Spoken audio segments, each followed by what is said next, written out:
Hi hello everyone. ಇವತ್ತಿನ ವ್ಲಾಗ್ನ ಮಾರ್ನಿಂಗಿಂದ ಶುರು ಮಾಡ್ತಾ ಇದ್ದೀನಿ. ಬ್ರೇಕ್ಫಾಸ್ಟ್ಗೆ ಚಪಾತಿ ಮತ್ತು ವೆಜಿಟೇಬಲ್ ಕರಿ ಆ್ಯಂಡ್ ಕಾಯಿ ಚಟ್ನಿ ಮಾಡಿದ್ಲು ನನ್ನ ತಂಗಿ.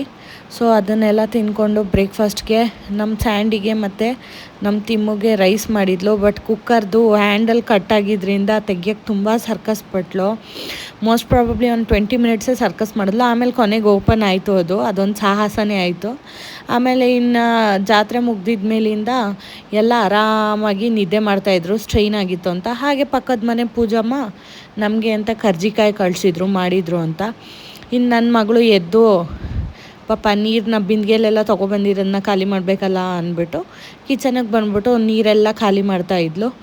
ಇನ್ನು ಅಡುಗೆ ಮನೆಯಿಂದ ಕರ್ಕೊಂಡೋಗಿ ಹಾಲಲ್ಲಿ ಬಿಟ್ಟರೆ ಸ್ಟೆಪ್ಸ್ ಹತ್ತಬೇಕು ಅನ್ನೋದು ಅವಳದೊಂದು ಕಾಟ. ಆಮೇಲೆ ದಿಶಾನು ಬಂದಿದ್ಲು ನನ್ನ ಮಗಳನ್ನ ಆಟಾಡ್ಸೋಕ್ಕೆ ಅಂತ. ಹಾಗೆಯೇ ಕಮಲಮ್ಮ ಬಂದಿದ್ದರು, ನಮ್ಮ ಪಿಂಕುದು ಇನ್ನೊಂದು ಅಜ್ಜಿ. ಇವರು ಊರಿಂದ ಬಂದಿದ್ದರು ಪಿಂಕುನ ನೋಡಬೇಕು ಅಂತಲೇ ಪಾಪ. ಹಾಗೆಯೇ ಅವ್ರಿಗೆ ಅಂತ ಸ್ವಲ್ಪ ಮಂಡಕ್ಕಿ ತಿಂಡಿ ಮಾಡೋಣ ಅಂದ್ಬಿಟ್ಟು ಡ್ರೈ ಮಂಡಕ್ಕಿಗೆ ಒಗ್ಗರಣೆ ಹಾಕಿ ಕಲಸಿ ಸ್ವಲ್ಪ ಕಡಲೆಬುಡಿನ ಗಾರ್ನಿಷ್ ಮಾಡಿ ಮಾಡಿಕೊಟ್ಟಿದ್ವಿ. ಇದ್ರ ಜೊತೆಗೆ ಮೆಣಸಿನ್ಕಾಯಿ ಬಜ್ಜಿನ ಪೂಜಮ್ಮನೇ ಮಾಡಿಕೊಟ್ಟಿದ್ರು ನಮಗೆ. ಹಾಗಾಗಿ ನಾವು ಬರೀ ಮಂಡಕ್ಕಿ ಮಾಡಿದ್ವಿ. ಸೊ ನಂತರ ಆರ್ಕೆಸ್ಟ್ರಾ ಆಗಲೇ ಸ್ಟಾರ್ಟ್ ಆಗಿತ್ತು. ಜಾತ್ರೆ ಮುಗಿದ್ಮೇಲೆ ಆರ್ಕೆಸ್ಟ್ರಾ ಇರುತ್ತೆ.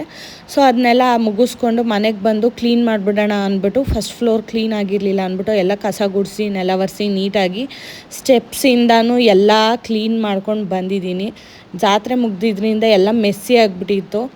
ಹಾಗಾಗಿ ಸೊ ಎಲ್ಲ ಕ್ಲೀನ್ ಮಾಡಿ ಮುಗಿಸಿ ಫುಲ್ಲು ಮನೇನ ಫಳಫಳ ಅಂತ ಮಾಡಿ ಇವತ್ತಿನ ವ್ಲಾಗ್ನ ಮುಗಿಸ್ತಾ ಇದ್ದೀನಿ. Thank you everyone.